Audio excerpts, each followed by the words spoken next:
You're listening to Mistreated. I'm Kiwanuka. No other disease in the history of modern medicine has been neglected in such a way as Ehlers-Danlos syndrome.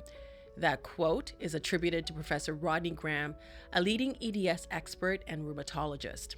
Ehlers-Danlos syndrome is a genetic disorder that affects the body's connective tissue, which is primarily made up of collagen. And in the case of Ehlers-Danlos patients, the collagen is faulty. It can cause symptoms like stretchy skin and hypermobile joints. The result is that it doesn't support you in the way it's supposed to. Connective tissue is all over our body. EDS can affect the ligaments, skin, blood vessels, organs, eyes, gums, and digestive system. Some of the conditions that EDS can cause: physical pain all over your body, mast cells disorders, POTS, painful menstruation, chronic fatigue syndrome, Crohn's disease, neural divergence, brain fog, retina detachment, swallowing disorder, depression, craniocervical instability, and many more life-altering conditions. EDS is commonly missed, undertreated, and misdiagnosed. It also can impact people in different ways. It can be mild for some, but disabling for others. In severe cases, it can be life-threatening. This uniqueness makes it harder to diagnose. According to a recent article published by the University of Toronto, the estimate to be diagnosed is between 4 and 16 years, and early diagnosis is crucial. Celebrities like Lena Dunham and Jameela Jamil have shared that they have EDS. Jameela Jamil shared that she was lucky to be diagnosed at age 9 because as a child, she knew that she shouldn't play contact sports. A lot has changed since Ehlers-Danlos syndrome was first classified in 1968. Back then, 5 types were identified. Today, there are 13 different categories of EDS. Experts worry there are more classifications because of how understudied the condition is, and there are very few clinical experts who understand it. That lack of research means that people with EDS will continue to suffer. So, what else do we know? According to Canada's EDS Foundation, the most common type is hypermobile, and it represents 90% of those diagnosed with EDS. Women make up approximately 70% of diagnosed cases. EDS is associated with a higher risk of early pregnancy loss, preterm delivery, and stillbirth. And if you need a C-section, it can create additional dangers. In short, EDS is more than, quote, just loose joints. Today's guest, Sydney Gesualdi, was diagnosed with craniocervical instability, which I mentioned earlier can be caused by EDS. Sydney has not been able to confirm she has EDS. In her case, a car accident triggered this. It is common for EDS patients to experience a trauma like whiplash, where the ligaments are overstretched, and because they are made up of faulty collagen, are damaged and no longer able to adequately hold up the head and upper spine. Today's episode will discuss the roadblocks that Sydney is facing. Here's our conversation with Sydney, who tells us how a car accident changed her life. Please listen with care. Sydney Gesualdi joins me now.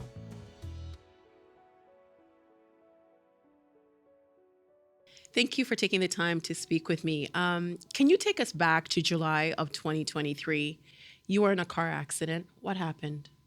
Yeah, so July 21st, 2023, I was rear-ended while stopped at a red light. The driver behind me never attempted to brake before the impact.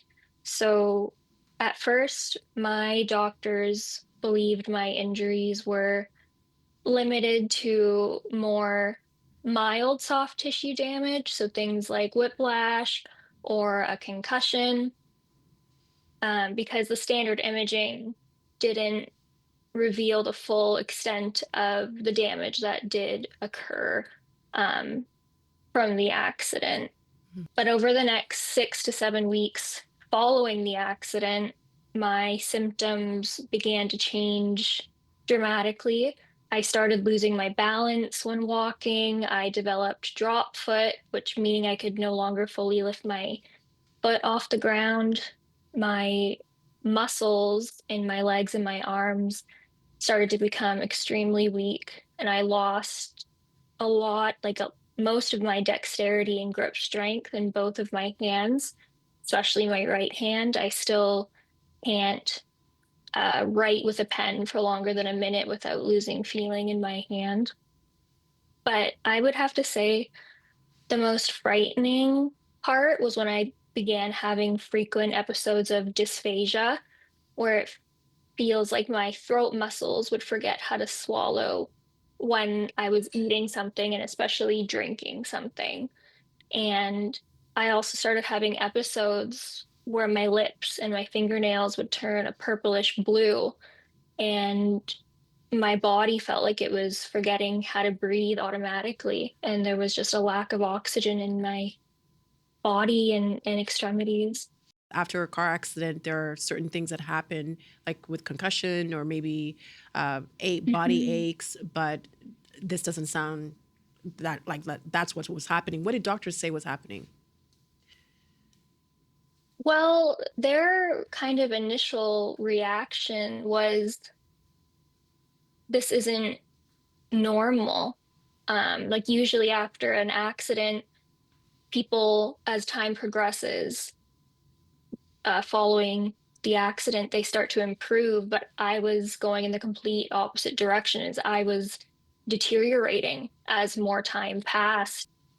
I've seen so many specialists and I just felt very like written off and not believed and not understood.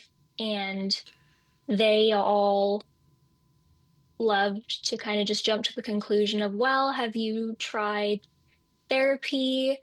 Because I have anxiety in my chart from the past, which I don't know who doesn't have anxiety, honestly, in this day and age. Mhm. Um, I didn't feel believed by the doctors at all. So even though you had physical symptoms, it was being dismissed as something that was just in your head. Exactly, like psychosomatic kind of.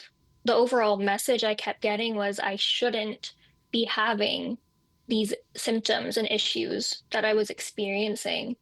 Um, and the majority of doctors I've seen suggested that my symptoms, like my inability to walk without tripping over my feet, my drop foot, my fingers and lips turning blue, were mostly also due to unresolved psychological trauma. Um, an example, like being bullied in middle school or something. One doctor actually told me that I needed to stop going to the emergency room for what they believed and wrote in my chart were anxiety attacks. Um, yeah, so that it was just very disheartening, and scary because I just was scared of the symptoms I was experiencing and was looking for somebody to help me, but I was getting the complete opposite of that. How has your life changed since the car accident? I mean, in in every single way, honestly, like since the accident, I've lost almost all of my independence and freedom. I now rely completely on mobility aids, and I need to use a walker inside of my home and a wheelchair anytime I leave my home for medical appointments. Um, I'm no longer able to complete basic daily activities without help from my parents. Like some examples are showering, washing my hair, getting dressed, preparing meals. I can't grocery shop. I can't attend medical appointments on my own or drive. I haven't driven since the day of the accident. Um, and I guess just to give you a bit of a, snapshot into what my daily life is like at night to get to my bedroom, which is upstairs, which is about 14 steps. I have to crawl up on all fours, and someone has to brace behind me in case I lose my balance or I fall, and at the same time push me up from behind because I just no longer have the strength to climb up on my own. Um, and I live with constant pain, dizziness, severe neurological symptoms, and my energy. is so extremely limited. So even simple tasks like showering or reading something complex can leave me exhausted for hours or even sometimes the rest of the day. And I can usually only manage one virtual appointment, one phone call, or writing 2 to 3 emails a day. And I really have to carefully plan how I use my energy before and after. Like for example, in-person appointments Mhm. often put me out of commission for days afterwards. And I'm essentially couch bound and bed bound. And the only time I get up is to use the washroom during the day. Um, there have also been times when my symptoms have become so severe that I've had to sleep on the couch in my living room downstairs for weeks, um, or months because I was just too weak to make it up the 14 steps to my room. And at one point, my family and I were even considering buying a commode to keep in the living room because getting up to use the bathroom was more energy than my body could handle. And instead of being able to focus on recovery, I've had to basically spend every ounce of energy the last 2.5 years almost just to access medical care, and care that should be my right as a Ontario citizen with OHIP. Um, as a journalist, I'm feeling some things, and as a mom, I'm feeling other things. We Ontario is one of the most wealthiest provinces. We live in Canada, a G7 country, and this is something that you've been dealing with for 2 years. Yeah. So eventually, you were diagnosed with something called craniocervical instability. What is craniocervical instability? Yeah. So craniocervical instability, also kind of referred to as CCI, is basically a structural condition where the ligaments at the base of the skull become too loose, which allows the skull and the upper cervical vertebrae, so usually C1 and C2, which is right below the base of your skull, to shift abnormally within the neck. And, in somebody healthy without CCI, these ligaments are typically strong enough to hold your skull and vertebrae securely in place. And under normal circumstances, there is very little to zero movement in this area. And when that stability is lost, the abnormal movement of the skull and upper cervical vertebrae actually can put pressure on the brainstem and major blood vessels in that area, which include critical veins and arteries that get blood into your brain and out of your brain, and also cerebral spinal fluid, which is the fluid that surrounds our brain and spinal cord. And this compression can cause severe neurological symptoms and disrupt the function of the autonomic nervous system. So, kind of referring to earlier when I mentioned how it felt like my body would forget how to breathe or swallow. Um, it's very connected because our autonomic nervous system controls everything that our body does automatically. So our breathing, our blood pressure, our heart rate, digestion, bowel movements, and our immune system, and basically everything that you don't have to think of doing consciously in your body. How were you finally diagnosed with CCI?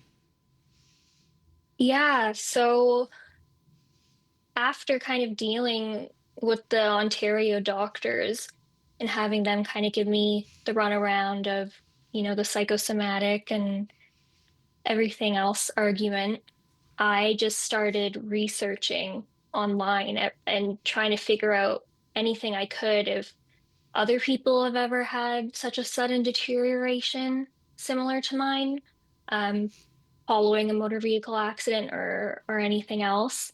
And I found a lot of groups online, support groups of people who had dealt with very similar situations to me with the exact same symptoms.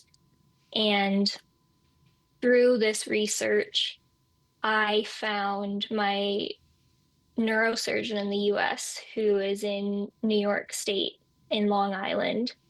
And he is the one that formally diagnosed me via MRI imaging, CT scans, and invasive testing, which I did back in May. I had to go to New York for that.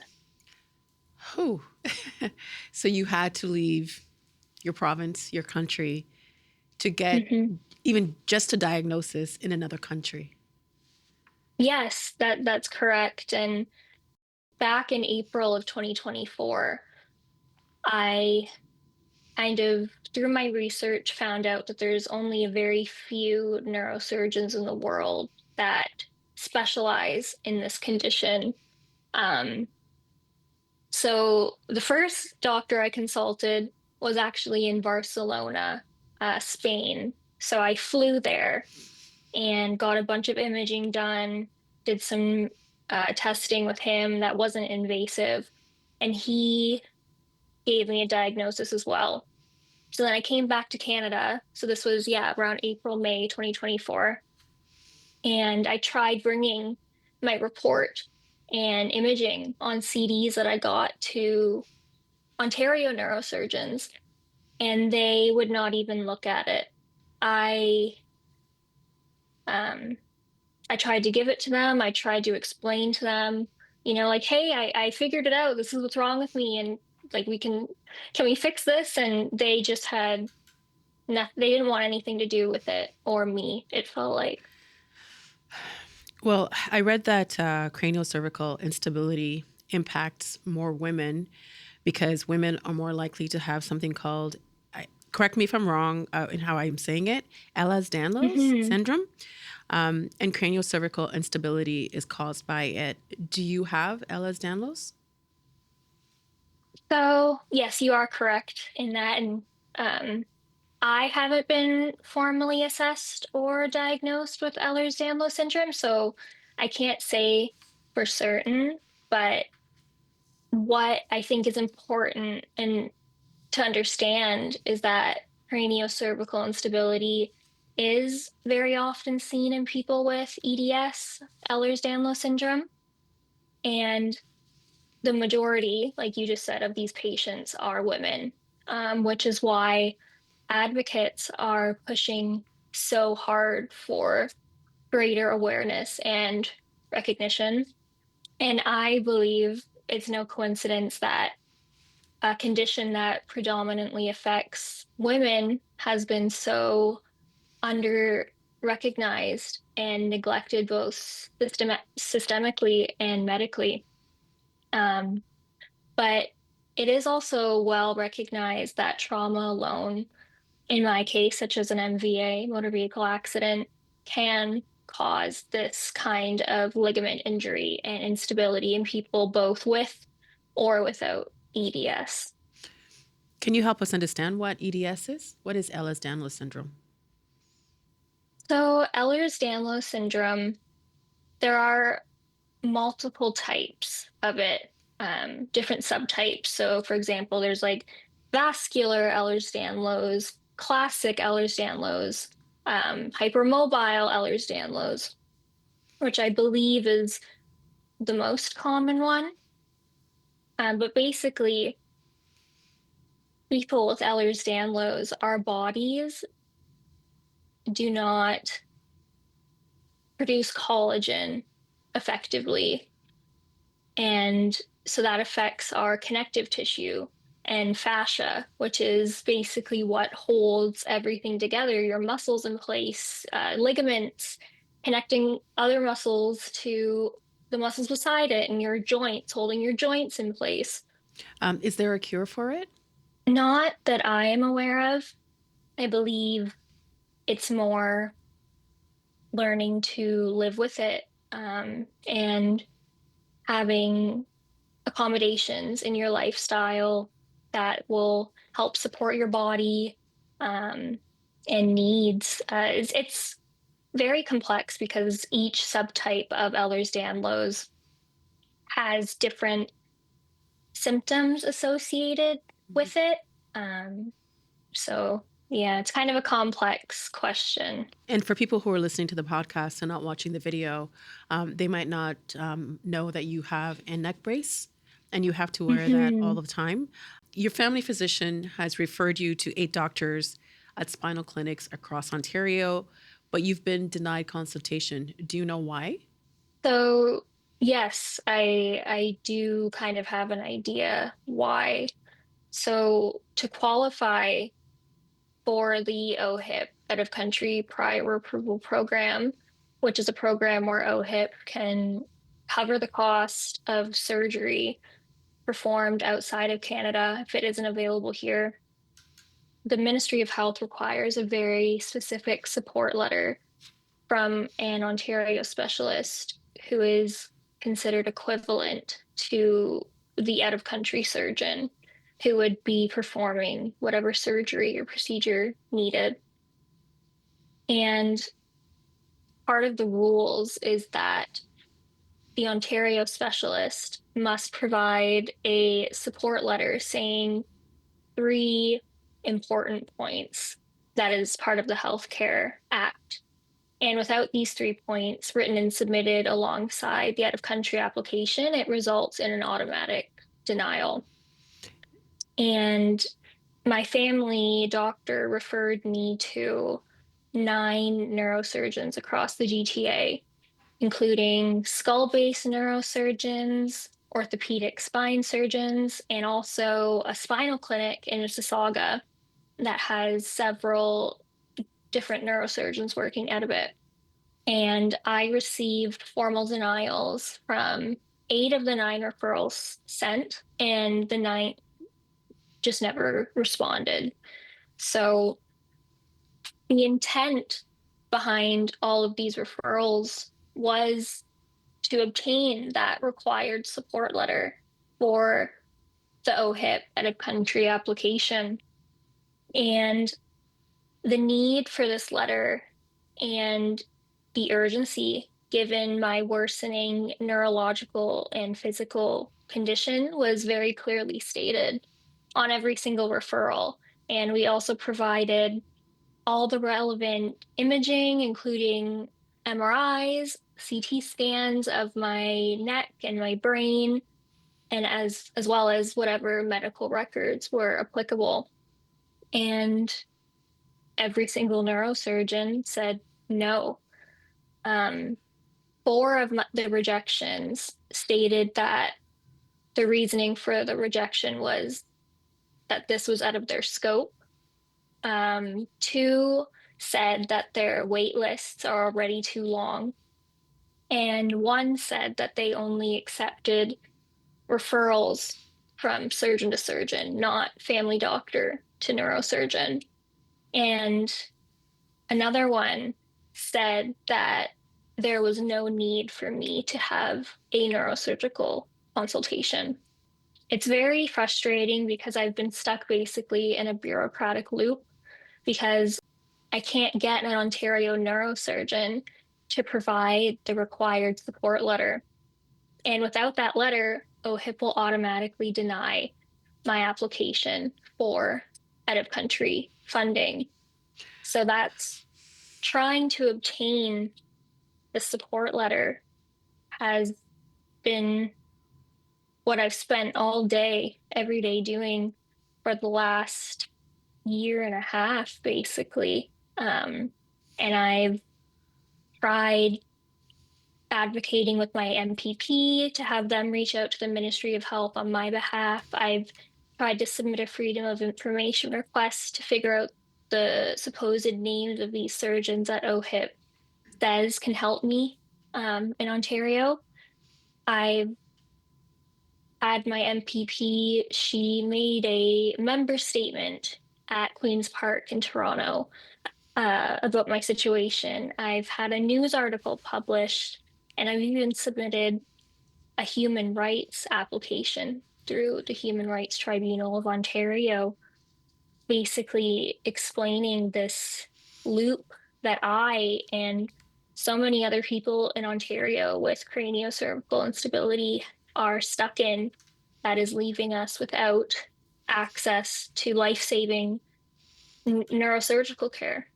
It sounds like because of red tape, you're just kind of in a no man's land, and you actually created a GoFundMe to raise money so that you can travel to the States and pay for the surgery. Are you going to go to the States, or do you need to get signed off? Like, where are you at with that now? Yeah, so the GoFundMe was to pay for the invasive testing with the neurosurgeon in New York that I mentioned earlier, um, because he will not operate unless you pass, like, meet a certain threshold of measurements and symptom improvement. So basically, the invasive testing mimicked what the fusion surgery would do for me.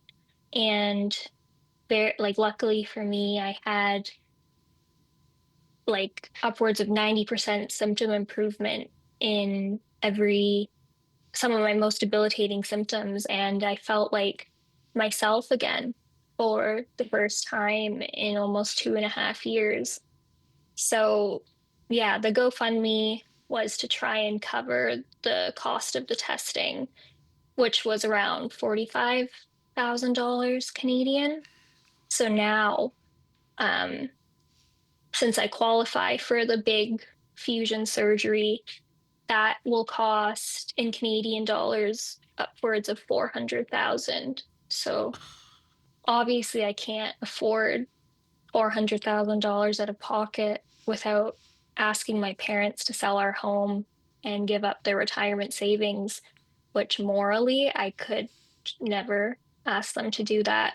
But I also shouldn't have to, because as an Ontario citizen, it's my legal right under the Ontario Health Insurance Act that if a medically necessary procedure cannot be performed here and it's justified and needed, it should be covered by OHIP and the Ministry of Health. So, kind of like you mentioned earlier, the problem isn't that there's no pathway for funding, it's that red tape is preventing me from accessing the care that I need.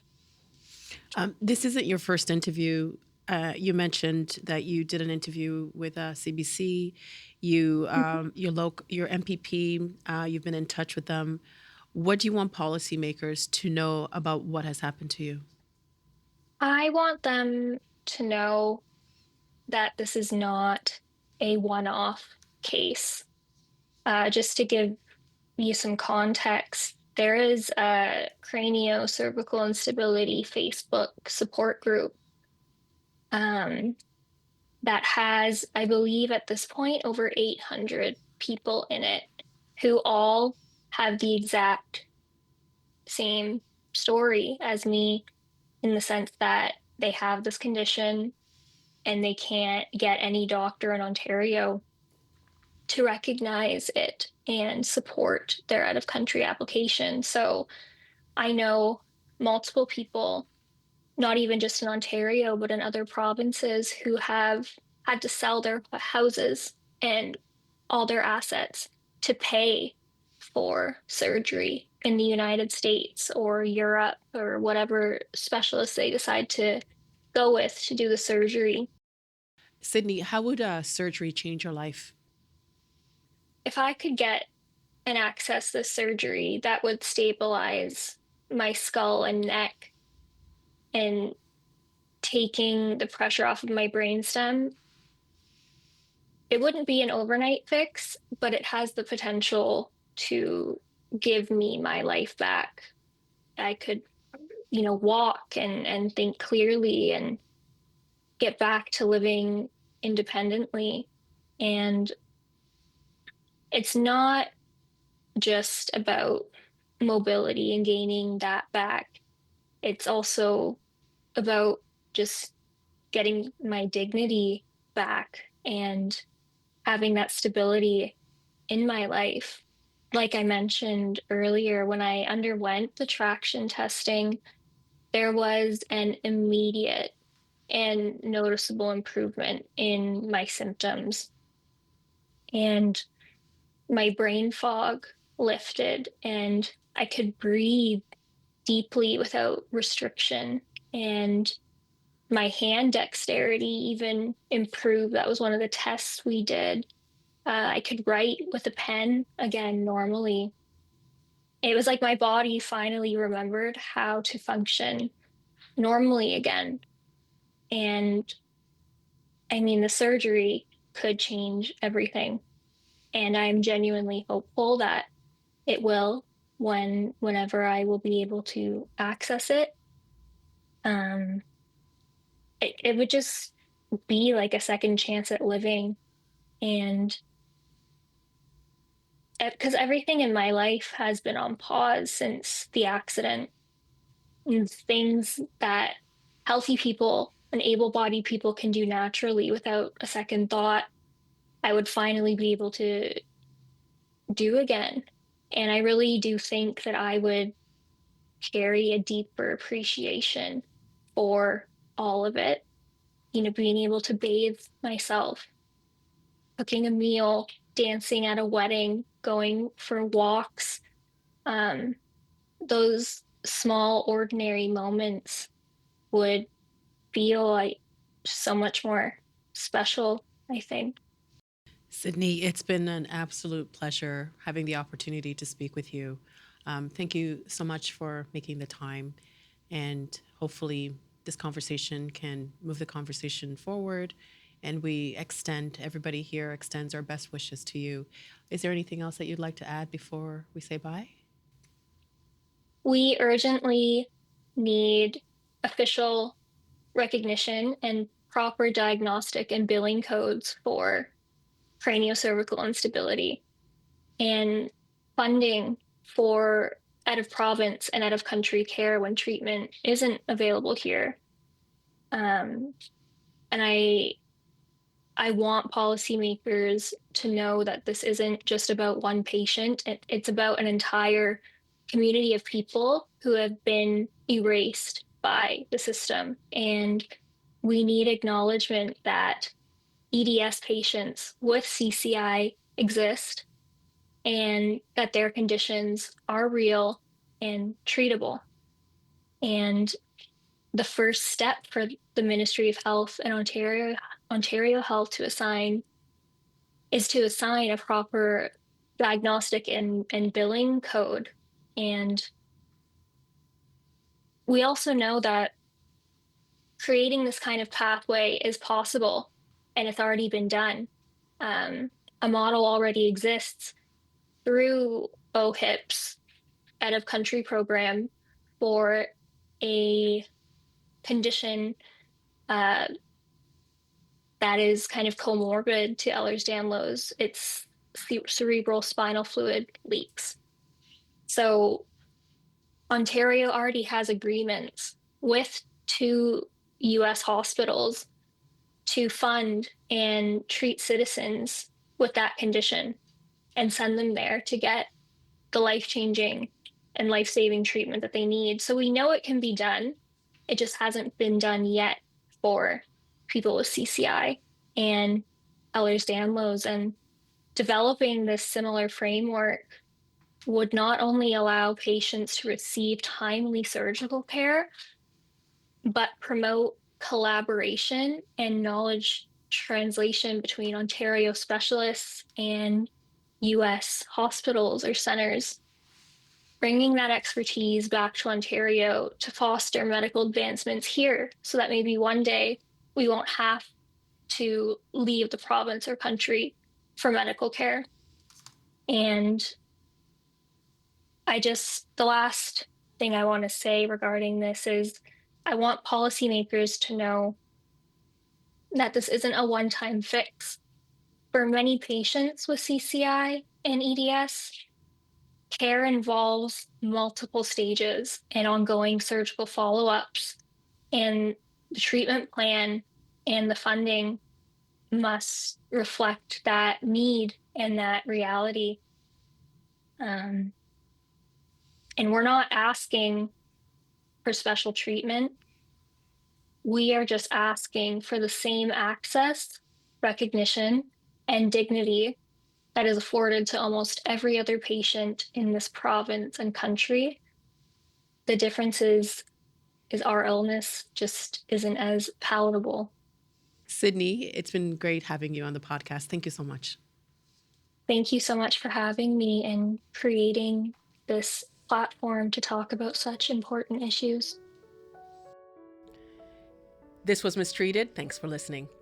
Because of how complicated EDS and craniocervical instability are, Mistreated will be doing an in-depth special to look at those conditions, plus the lack of care available and how patients are being impacted. We hope to have that for you in early 2026. You can follow our show wherever you get your podcast so that you can get notified each time a new episode is available. We would love to hear your feedback. You can write me an email at mistreatedpodcast@tvo.org or reach out to me on my social channels. Here's a part of an email we received from Joanne Bouchard in Ottawa. This was in response to our episode on the McKinsey report on the women's health gap in Canada. It reads in part, I would like to thank TVO and the team of the Mistreated podcast for doing a fantastic job of sharing long-hidden information about the systemic challenges women are facing when it comes to their health. I appreciate the tone of the subjects discussed. For example, hearing about the guilt of not being able to, quote, fight through illness and specific health issues. So much of the current social narrative is in fighting things when it takes so much more courage and effort to suffer in isolation. Thank you so much for that comment, Joanne.